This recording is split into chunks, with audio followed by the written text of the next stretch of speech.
ঝড়ের রাতে শিউলি গ্রামের মেঠোপথ ধরে হেঁটে যাচ্ছিল নতুন দম্পতি আরিফ ও নীরা। শহরের কোলাহল ছেড়ে আরিফ তার পৈতৃক ভিটেতে ফিরে এসেছে। বাড়িটি অনেক বছর ধরে পরিত্যক্ত। গ্রামের মানুষজন বলে এই বাড়িতে একসময় থাকতেন জমিদার হরিপদ রায় ও তার অপূর্ব সুন্দরী কন্যা চন্দ্রবদনী। চন্দ্রবদনীর বাসর রাতে হঠাৎ নিখোঁজ হয়ে যায় বর। কেউ খুঁজে পায়নি তাকে আর কখনো। সে রাতে কেউ একটি কান্নার আওয়াজ শুনেছিল, তারপর শুধু নিস্তব্ধতা।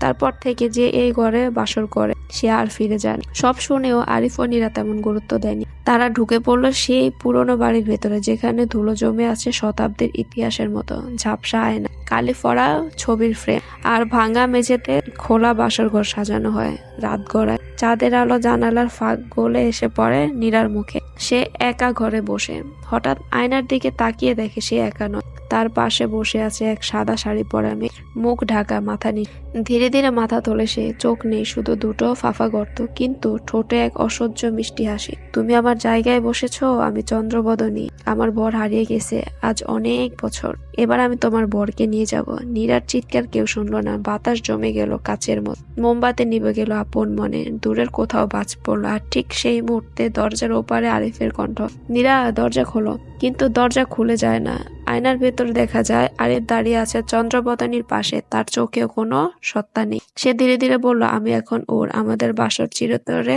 এই ঘরেই হবে। পরদিন সকালে গ্রামের লোকজন আসে। দরজা খোলা, খালি ঘর। আয়নার ভেতর শুধু দাঁড়িয়ে এক মেয়ে, সাদা শাড়ি পরা, পাশে এক যুবক। তারা ধীরে ধীরে মুছে যায়। আর তখন থেকে প্রতি পূর্ণিমা রাতে সেই ঘর থেকে ভেসে আসে সানাইয়ের সুর আর চাপা কান্না।